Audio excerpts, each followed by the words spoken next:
Bienvenidos a Tu Salud Online, un nuevo año, un nuevo programa. Este es el programa que te trae toda la información de la obra social de la Universidad de Buenos Aires. En este año la primera nota que tenemos es con el doctor Carlos Sanane, que es el director del Centro Médico de la Mujer, que estuvimos entrevistando por el 8 de marzo, que se conmemora el mes de la mujer, y nos explicó cuáles son los principales estudios que tienen que hacerse nuestras afiliadas. En la segunda entrevista entrevistamos a Elizabeth Bogdanovich, médica infectóloga del Hospital de Clínicas, para hablar sobre el dengue. Por último nos entrevistamos con María Gabriela Gandolfi, pediatra del Hospital de Clínicas, para hablar sobre el comienzo de clases y cuáles son los cuidados que tienen que tener los más pequeños. Esas fueron todas las notas por hoy. Recordá que nos podés seguir en las redes sociales. En Facebook es facebook.com/dosuba. En Twitter el usuario es @dosubaonline. Nos podés seguir, mandar un correo a sugerencias @dosuba.uba.ar y también seguir en nuestro canal de YouTube, que es Dosuba TV. Hasta acá fue el primer programa. Les mandamos un beso grande a todos y nos vemos en el próximo. Mariana, Facundo, como bien sabemos, el 8 de marzo es el Día Internacional de la Mujer. Por eso desde la obra social queremos darles algunos consejos de salud, porque para sentirnos bien y estar bien con nosotras mismas también es importante cuidarnos. Y por eso vamos a visitar al doctor Sananes, que es el director del Centro Médico de la Mujer. Partimos de Dosuba hacia allá. Nos encontramos en el Centro Médico de la Mujer para hablar justamente con el director del Centro Médico, el doctor Carlos Sananes, acerca de la importancia que tienen los controles ginecológicos, sobre todo en este mes de la mujer. Y vamos a empezar con una pregunta básica. ¿Cuándo recomienda, doctor, empezar los controles en una mujer? Bueno, en realidad lo que consideramos es que las pacientes, en cuanto empiezan a tener actividad sexual, conviene que empiecen a hacer los controles en forma periódica. Obviamente aquellas pacientes que no tienen relaciones sexuales, conviene que después de los 25 años hagan un control igual mamario para estar prevenidos de cualquier patología. ¿Y cuáles son los principales controles que tiene que hacer una mujer una vez iniciada la vida sexual? Y bueno, lo principal son el Papa Nicolau, que es un estudio citológico de las células de la vagina y el cuello del útero; la colposcopía, que es la visión óptica del epitelio que cubre la vagina y el cuello; y lógicamente también los controles mamarios, que son los que simultáneamente se hacen, aparte de los exámenes ginecológicos, ¿no es cierto? Sí. ¿En qué radica la importancia de que una mujer haga todos estos controles? Bueno, lo que pasa es que hay una alta incidencia de patologías infecciosas de tipo viral que pueden producir lesiones preneoplásicas y que cursan en general en forma totalmente asintomática, y entonces la única manera de pesquisarlas es a través de los controles periódicos. Por eso insistimos tanto que la gente joven se haga los controles en forma periódica, y obviamente a medida que avanzamos en la edad empieza a incidir también la patología mamaria. Entonces son estudios que requieren que sean periódicos y hacerlos en forma efectiva. Justamente le iba a preguntar, ¿cada cuánto es recomendable acercarse a un ginecólogo al control si uno no tiene ningún problema detectado? Y conviene que el control sea anual, excepto que uno después encuentre alguna patología que pretenda hacerlo semestral, pero en una paciente asintomática lo ideal es que los controles sean en forma anual.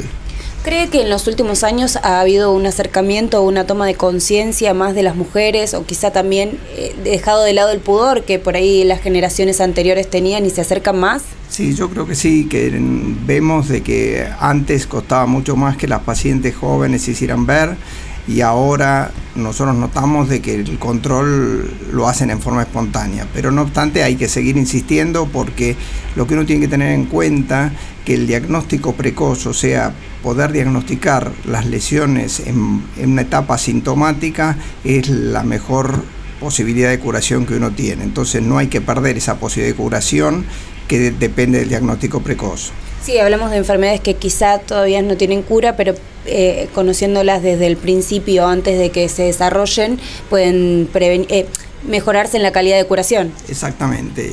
Hay que tener en cuenta de que obviamente, aparte de los controles, el otro avance importante es el avance tecnológico. Hay que darse cuenta de que todo lo que es el diagnóstico de la patología mamaria, por ejemplo, en cuanto a la radiología y en cuanto a la ecografía, ha mejorado muchísimo porque ha mejorado mucho la tecnología. Entonces, hoy en día nosotros podemos decir que, por ejemplo, el cáncer de mama, que tiene tanta incidencia, hoy en día el diagnóstico es milimétrico. O sea, uno diagnostica un cáncer de mama que mide milímetros. Sí. Ese cáncer tiene un porcentaje de curación que es casi superior al 90%.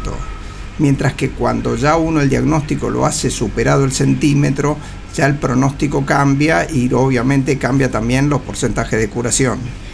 Bueno, recién hablando de esto de cuando es milimétrico y demás, siempre se nos habla a las mujeres del autoexamen mamario. ¿Nos podría explicar en qué consiste y a partir de qué edad nos recomienda hacerlo? El autoexamen, en cuanto lo puedan lograr aprender, hay que darse cuenta de que nadie conoce mejor la mama que uno propio.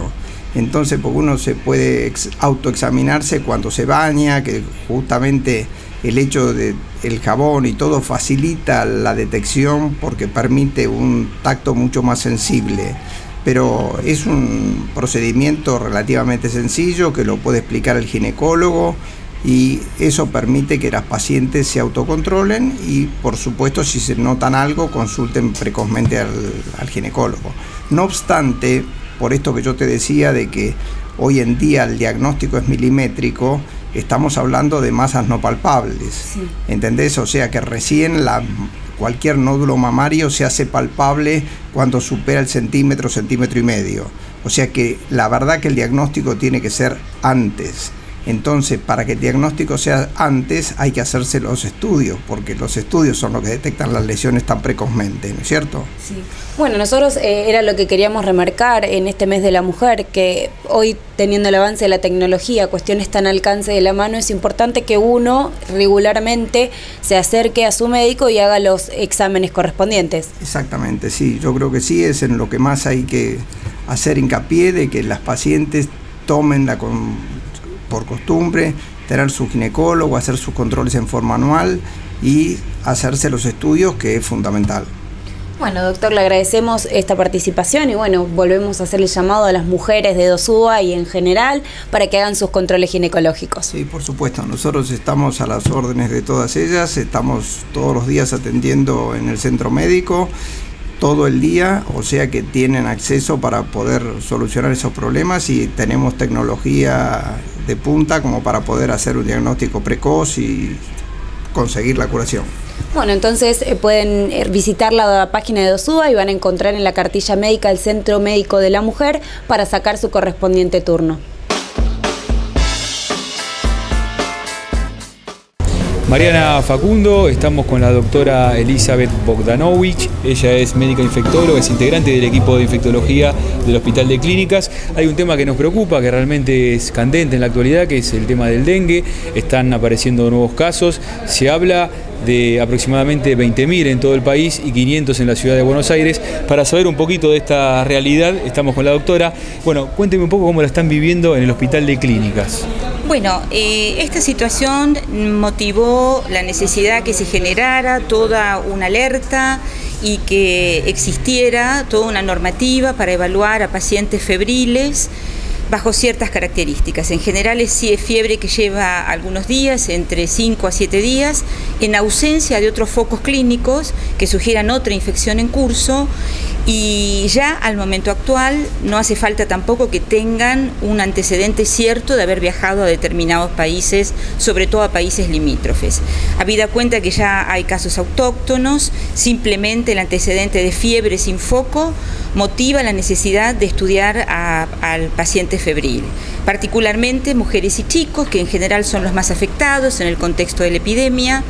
La mayor afectación de mujeres y niños se debe a que ellos tienen más permanencia en el hogar, y este es un mosquito domiciliario que pica las primeras horas de la madrugada con el comienzo de la luz del día y al final del día, de manera tal que al tener ellos más permanencia suelen ser más afectados que el resto de la población, pero en general están habiendo casos tanto en adultos como en niños, de manera tal que la alerta debe seguir y la necesidad de seguir evaluando a los febriles es mandatorio.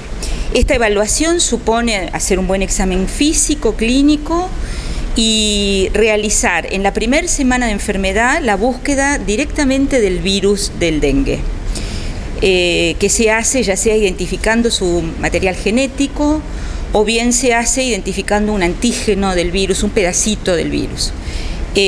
Pasado este tiempo ya el virus no sigue circulando en forma permanente en la sangre, de manera tal que hay que buscar los anticuerpos que el organismo ha montado frente a esta agresión viral que ha recibido. Es importante poder definir en cualquier momento de la evolución que el paciente ha padecido o padece dengue y advertirle a sus familiares, a sus convivientes, las medidas que tienen que tener, sobre todo cuando el paciente todavía está virémico, en relación a evitar el contacto con el mosquito que pueda, digamos, recibir el virus del paciente con viremia y transmitirlos a otros susceptibles. Y después de este episodio también es importante que el paciente conozca su condición, porque la posibilidad de exponerse nuevamente alguna vez más algún otro serotipo del virus dengue, esto hace que el paciente pueda tener mayor riesgo de hacer formas severas como el dengue hemorrágico. Entonces es bueno que el paciente sepa si tiene o tuvo la enfermedad. Bueno, yo me anticipé un poquito con la pregunta inicial, pero me gustaría que ya nos explicó que se trata de un virus que se contrae por la picadura del mosquito, que pica a la persona infectada y luego a su nuevo, digamos, enfermo en este caso. Sí. ¿Cuáles son los síntomas que presentan? Porque me habló del foco de fiebre, pero ¿cuáles son los otros síntomas que puede presentar la persona que está infectada para hacer rápidamente la consulta? Bueno, es un estado febril que llama la atención al paciente porque está con mucho decaimiento, tal vez más que una gripe común, y con muchos dolores articulares y dolores musculares. De hecho, la gente comúnmente lo llama la fiebre quebrantahuesos, porque tienen un dolorimiento general de articulaciones y de músculos que hace que realmente le duela al paciente la movilización. Puede tener un dolor de cabeza bastante significativo y una cosa que es bastante característica es el dolor retroocular, y a veces hay dolores abdominales y vómitos. Excepcionalmente, algunos de estos casos pueden tener alguna manifestación de sangrado, como por ejemplo un sangrado por la nariz o un sangrado por las encías o algunas manchitas rojas en la piel que se denominan petequias, pero lo habitual es que en esta primera situación no haya demasiadas manifestaciones hemorrágicas. Como te dije, el virus, la posibilidad de hacer dengue hemorrágico es muchísimo más frecuente frente a una nueva exposición, aunque existe la posibilidad de que en una primera exposición haya formas graves de enfermedad con manifestaciones de sangrado, pero no es lo habitual. ¿Se puede hablar de un porcentaje en cuanto a la mortalidad que tiene la enfermedad? La enfermedad tiene una mortalidad baja.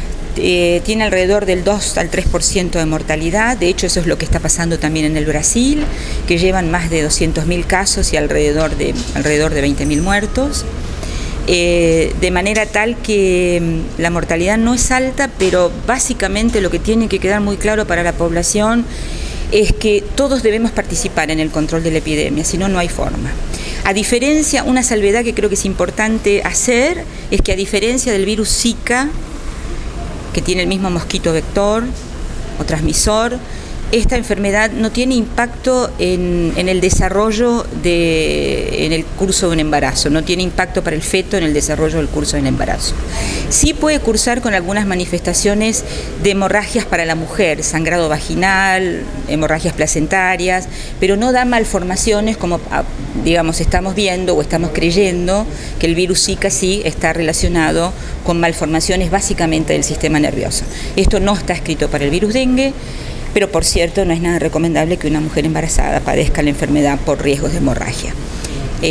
No sé. Bueno, hablamos de la enfermedad, hablamos de cómo se transmite, hablamos de los síntomas, sí. Y me gustaría ahora que nos cuentes cómo prevenimos, ¿sí? No solamente para la persona que ya tiene la enfermedad, que es importante, como decías, prevenir para no volver a ser picado por este mosquito, sí, sino para aquellos que estamos sanos. Ok, son distintos escalones en la prevención. Digamos que a nivel domiciliario es muy importante que nosotros hagamos ciertas cosas puntuales. Por ejemplo, remover todos los cacharros y los recipientes y limpiar los recipientes, lavar los recipientes que hayan tenido restos de agua. Por ejemplo, el recipiente donde toma agua el perro no solamente alcanza con que uno tire el agua, sino que hay que lavarlo porque los bordecitos quedan con restos donde pueden estar los huevos del mosquito, de manera tal que hay que remover el agua y lavar el recipiente. En los maceteros es recomendable poner arena en la base del macetero para que la arena sea lo que esté húmedo y de eso se nutra la planta, pero no haya charquitos de agua. En las rejillas es bueno echar agua hirviendo para tratar de remover la posibilidad de que hubieran puesto huevos ahí, las hembras. En las casas es recomendable tener mosquiteros. Es recomendable poner en las habitaciones las pastillas o alguna modalidad de insecticida para que se remueva el mosquito de la habitación, del ámbito de la habitación. Para aquellos que tienen aire acondicionado, el aire acondicionado también es un buen elemento para que el mosquito no permanezca dentro del ámbito donde están las personas descansando. Es también muy recomendable que la gente que tiene jardines tenga el pasto corto y el jardín bien limpio. Eso a nivel individual. Cuando se identifican casos en una determinada región, obviamente es imprescindible que las autoridades sanitarias estén advertidas de esta situación. Esta es una enfermedad de notificación obligatoria, se notifica la sospecha y luego se confirma con los análisis de laboratorio. Confirmados los casos, las autoridades sanitarias es recomendable que hagan acciones de... en un perímetro, ¿no? Sí, en un perímetro. En general son que fumiguen varias manzanas alrededor. Se dicen alrededor de 9 manzanas, de donde han aparecido la mayor cantidad de casos. Y bueno, sepan que hay una vacuna que está en estudio. Esta es una vacuna que se está probando en terreno en Brasil y se está probando en terreno en México. Es una vacuna que está pensada para los 4 serotipos. El dengue tiene 4 serotipos, DEN 1, DEN 2, DEN 3, DEN 4. Todos forman la misma familia de flavivirus. La vacuna podría ser efectiva para los 4, pero no con la misma efectividad. Digamos, es más efectiva para algún serotipo que para otro, por lo cual creemos que es una vacuna que todavía merece ser mejorada. Y los resultados definitivos todavía no los tenemos porque, como te digo, se está probando su efectividad en campo, ¿sí? ¿Esta vacuna sería para prevenir o ya sería para hacer el tratamiento? Sería para prevenir, es una vacuna con criterio de prevención, ¿sí?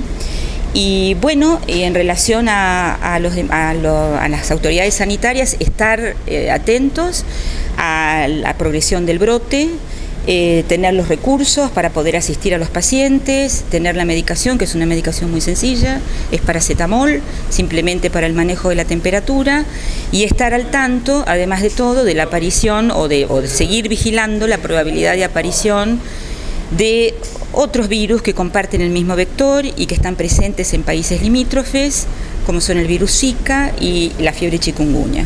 Los casos que nosotros tenemos de ambos virus son muy poquitos, 6 y 7 casos para cada uno, y todos importados, digamos, todos con el antecedente de fiebre de personas que han viajado, pero la llegada de pacientes virémicos teniendo el vector también puede ponernos en el riesgo de tener circulación de estos otros 2 virus. La última, doctora, se habla de que el brote más grande o más importante va a estar a fin de este mes o principios de abril. Bueno, si esto es así, quería confirmarlo con usted y ¿por qué? ¿Por qué en esa etapa del año? Bueno,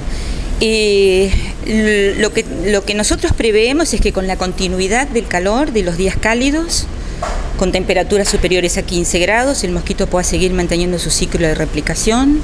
El ciclo completo, desde que la hembra pone los huevos hasta que es mosquito adulto, es de alrededor de 10 días. Y digamos que la persistencia del calor y la presencia de pacientes virémicos, el aumento de los pacientes virémicos, va a suponer mayor cantidad de mosquitos capacitados para poder seguir traspasando el virus. Y si no nos ayuda el clima, bueno, es probable que la epidemia sea más importante, sobre todo en la segunda quincena de este mes de marzo y los primeros días de abril. Bueno, doctora, por último, para finalizar, aquella persona que tiene alguna duda o presenta algún síntoma, ¿dónde los encuentran en el Hospital de Clínicas? Bueno, nosotros trabajamos todos los días en el Hospital de Clínicas, en el servicio de infectología, que tiene una demanda espontánea, donde el paciente puede concurrir diariamente frente a la presencia de fiebre que le llame la atención. No importa si después nosotros encontramos una faringitis o si es un chico encontramos una otitis. Preferimos que vengan y evaluemos un paciente febril y nos quedemos tranquilos a poder a que llegue tarde eventualmente al diagnóstico. Así que pueden consultar de todos los días, tanto de mañana como de tarde. Nosotros tenemos un servicio de guardia pasiva con residentes, así que la verdad es que el horario de atención es muy amplio. Pueden venir y acercarse en cualquier momento, y si no, la guardia del hospital también está advertida y participa de esta especie como de triage, de evaluación del paciente febril, de manera tal que tienen las 24 horas del día, todos los días, para poder acercarse. La otra cosita que por ahí no me preguntaste, pero creo que es importante que se diga, es que los repelentes sirven para evitar la picadura del mosquito. El repelente tiene un compuesto activo que se llama DEET, y según la concentración de este DEET que tengan, tendrán mayor o menor persistencia. Si se usan con concentraciones bajas, de alrededor del 2%, esto dura alrededor de 2 horas. Esto se puede poner tanto en la ropa como en la piel. Si uno se mete al agua, en una pileta o en un curso de agua, debe colocarse nuevamente el repelente cuando sale. Y si uno se pone alguna sustancia bronceadora, debe colocarse el repelente arriba del bronceador. Si uno usa repelentes más concentrados, que en general tienen color verde, esta acción dura alrededor de 6 horas, pero también la misma recomendación de recordar la recolocación. Acordarse que esto no se puede usar en menores de 2 años y que en chiquitos entre 2 meses y 2 años lo que deben usarse son cremas de citronela para evitar la picadura, y los muy chiquititos, los menores de 2 meses, es simplemente el especial cuidado para evitar la picadura, que duerman con tules, para evitar la picadura del mosquito, y tener mucha precaución en la habitación donde duerme el bebé más pequeño. Bueno, está realmente muy claro. Te agradecemos mucho la participación en el programa. Y bueno, la doctora Bogdanovic, entonces es infectóloga del Hospital de Clínicas, pasó por aquí por A Tu Salud Online. Siguen ustedes, Mariana y Facundo. Mariana, Facundo, hace pocos días comenzaron las clases en las escuelas y los colegios, los chicos volvieron a las aulas, y un motivo de consulta y de preocupación de los padres es siempre los controles previos para volver al ciclo lectivo. Para saber sobre este tema, vinimos hasta aquí, hacia el Hospital de Clínicas, para conversar con la médica pediatra María Gabriela Gandolfi, quien nos explicó cuáles son los cuidados, la importancia del calendario de vacunación y todos los temas que hay que tener en cuenta de cara al inicio escolar. Estamos con la doctora médica pediatra María Gabriela Gandolfi, de la sección consultorios externos del servicio de pediatría del Hospital de Clínicas, porque han comenzado las clases recientemente, y una preocupación o un motivo de consulta de los padres es siempre acerca de los controles que se deben realizar a los chicos en el inicio de las clases. Y queríamos saber un poco de este tema, por eso te estamos entrevistando, que nos cuentes un poco en qué se basan estos controles, cuáles son. Bueno, muchas gracias. Antes del inicio de las clases es ideal que los chicos concurran a un control clínico en general con su pediatra. En este control los pediatras lo que hacemos es todo un examen físico completo y valoramos su estado de salud para detectar cualquier problema que pueda interferir con el curso del año lectivo. Entonces hacemos un examen físico completo, evaluamos su crecimiento en peso y en altura, evaluamos su estado de nutrición, conversamos un poco sobre la alimentación que recibe en esta etapa de la vida, sobre sus hábitos higiénicos, sus hábitos de sueño, y controlamos su presión arterial. A partir de los 3 años, anualmente, es un control que hay que hacerle también en todo control clínico pediátrico. Y después, fundamental, revisar el carnet de vacunas. Las vacunas deben estar al día desde el nacimiento hasta el ingreso escolar.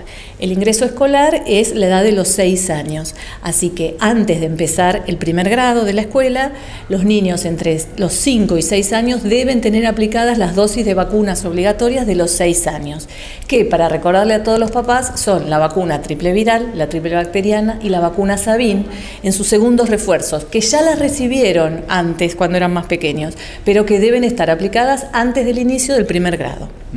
Bueno, quiere decir que es una buena excusa esto del comienzo del inicio escolar para, bueno, justamente llegar a este control que es importante, ¿no? Claro, claro, exactamente. Y además los niños de sexto grado, que son los que tienen 11 años, también tienen que recibir vacunas. Son los dos momentos en la escolaridad primaria que hay que recibir vacunas, antes del inicio del primer grado y a los 11 años. Y esas vacunas son otra vez la triple bacteriana acelular y las niñas solamente la vacuna antivirus del papiloma humano, que previene las infecciones por ese virus. Todas estas vacunas están dentro del calendario oficial de vacunación. Todas estas vacunas son obligatorias, están dentro del calendario obligatorio de vacunas en la niñez, son de aplicación gratuita en todo el país y en todos los hospitales públicos de la ciudad, del resto del país y los centros de salud. ¿Hay alguna otra vacuna que ustedes, que esté a lo mejor por el momento fuera del calendario y que ustedes quizás recomienden de acuerdo a las posibilidades de los padres de agregar, adicionar? Mira, hay una vacuna, que es la vacuna antimeningocóxica. Nuestro calendario obligatorio es muy amplio, hay muchas enfermedades inmunoprevenibles que están cubiertas con las vacunas obligatorias. Solo esta vacuna antimeningocóxica es la que aún no está oficializada, pero está en proyecto de hacerse. Se llama vacuna antimeningocóxica cuadrivalente, previene contra las infecciones por un germen que se llama meningococo y sería ideal que en la niñez se aplicara dentro de las posibilidades de los padres. Está clarísimo. Este control es anual el que estamos hablando. ¿Es necesario agregar alguna consulta más durante el año? ¿Ustedes recomiendan que el periodo sea más corto? Que los padres se acerquen con los chicos, no sé, a los 6 meses, por ejemplo, para retomar ese control? Sí, el control previo al inicio del ciclo lectivo es anual, es un control pediátrico por año. Ahora, hay 3 controles muy importantes que hay que hacerle, además, a todos los niños que van a ingresar a primer grado. Uno es el control oftalmológico.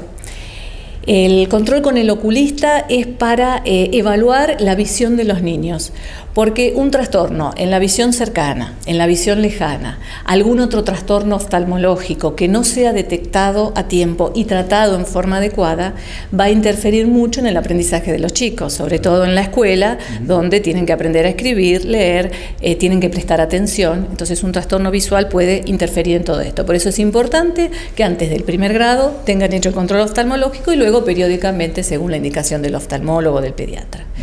El otro control importante es la evaluación de la audición, con un estudio que se llama audiometría, y la audición hay que evaluarla también antes del inicio a primer grado, porque es muy importante que los niños tengan audición normal para poder desarrollarse en lo social, en lo emocional y en lo cognitivo, claro. Aprender. Si los chicos tienen un déficit parcial o total de la audición, pueden tener problemas en estos 3 aspectos y pueden tener problemas en el habla y en el entender el habla. Entonces es muy importante la audiometría también. Y el tercero y último, la salud bucal. Tienen que ir al odontopediatra periódicamente antes del inicio de las clases y después cada 6 meses o un año para ver cómo está el estado bucodentario de los chicos. ¿Qué pasa con los chicos que son más chicos todavía, digamos, con los nenes de 2 años, que por ahí los padres por cuestiones laborales los tienen que enviar a una guardería? ¿Qué se hace con ellos en la previa? Son muy chiquitos, están en contacto con otros niños de su edad. ¿Qué nos recomendás? Sí, cuando los bebés tienen que empezar desde edad temprana de bebé o a corta edad la guardería o los jardines maternales, es importante que los padres evalúen el lugar donde van a concurrir y pasar varias horas del día allí. Entonces el lugar debe ser un lugar amplio, cómodo, luminoso y fundamentalmente limpio. La higiene de las guarderías y de los jardines maternales en cuanto al edificio e instalaciones, y en cuanto al personal, con el lavado de manos estricto y periódico, es fundamental para evitar la transmisión de infecciones en esta corta edad de la vida. Entonces, la higiene de la guardería y del jardín maternal es una de las cosas más importantes. Además de que la guardería y el jardín maternal deben contar con los materiales necesarios para la estimulación sensorial de los bebés, con los juegos adecuados para los niños según la edad que concurren. Después también es importante ver cuántos niños va a haber por aula o por sala. ya sean bebés o niños de primera infancia, lo ideal es que haya una maestra y un asistente en lo posible con no más de 10 chicos a su cuidado. Y después, por último, bueno, el bebé o el niño pequeño que concurre a una guardería debe tener los controles pediátricos al día, periódicos, y el carnet de vacunas obligatorias todo completo. Otra cuestión que a veces nos preocupa a los padres tiene que ver con, vos lo decías antes, la alimentación. En muchos casos hay chicos que van a colegio de doble escolaridad, los padres trabajan muchas horas actualmente, es una realidad que nos toca a todos, y muchos de ellos se quedan a almorzar en el colegio, algunos apelan mucho a la hamburguesa, al sándwich, a una cosa al paso o cuestión rápida. ¿Qué podemos recomendar, qué consejo podemos dar para mejorar esa situación? Sí, para los chicos que almuerzan en el colegio, la verdad lo más importante es que consuman la misma calidad de alimentos buena y saludable que consumen en su casa. Entonces las mamás siempre preparamos las viandas para que los chicos almuercen en el colegio. Las viandas son las que mantienen refrigerado el alimento que sale de la heladera de casa a estar unas horas en la vianda hasta que sea consumido. Entonces primero el alimento en las viandas refrigerantes y después la misma calidad nutricional, o sea, en la vianda debe haber un tupper con una porción de carne vacuna, carne de pollo, pescado, cocinada o preparada según los gustos del niño o de su familia, acompañada siempre por una porción de vegetales o de arroz o de ensaladas o de legumbres y siempre una fruta. Eso es una vianda más o menos saludable. Y para beber la botellita con agua potable o agua mineral. Después el día que no se mande la carne con los vegetales se puede mandar una porción de fideos con salsa, pastas y después la carne y las verduras que antes decíamos preparadas en alimentos de mayor practicidad para ser calentados y consumidos, por ejemplo en una tarta o en una o dos empanadas. Entonces, que contenga todos los alimentos de la pirámide nutricional y de la misma buena calidad que consume en su casa. Eso es una tarea muchas veces difícil, ¿eh? Nosotros hacemos hincapié, a mí me toca también como padre, que a veces, bueno, a los nenes no les gusta comer verduras, en la ensalada la dejan, pero hay que insistir, ¿no? Claro, y por eso te aclaré en la forma preparada que le guste al niño. Claro. A veces le gusta en forma de tortilla, otras veces de buñuelos, otras de tartas, otras de ensaladas, otras en puré. Bueno, en la forma que a él le guste consumirlas. Está clarísimo. Bueno, para aquellos que están mirando el programa, quieren venir a hacer una consulta, ¿dónde los encuentran en el hospital? Nos encuentran acá en el entrepiso, en la sección consultorios externos de pediatría, en este hospital, el Hospital de Clínica José de San Martín, todas las mañanas de 8 a 1 del mediodía y después en el turno tarde de 13 a 17. Bien, ¿hay que sacar turno o se viene en forma espontánea? Cuando la atención es programada, cuando la demanda es espontánea, está la guardia de 24 horas. Bueno, María Gabriela, muchísimas gracias por esta nota, realmente muy completo y esperemos que a los afiliados de 2UBA y la comunidad universitaria de la UBA les sirvan estos consejos. Bueno, muchas gracias a ustedes y espero que sirva. Bueno, Mariana, Facundo, siguen ustedes con el programa.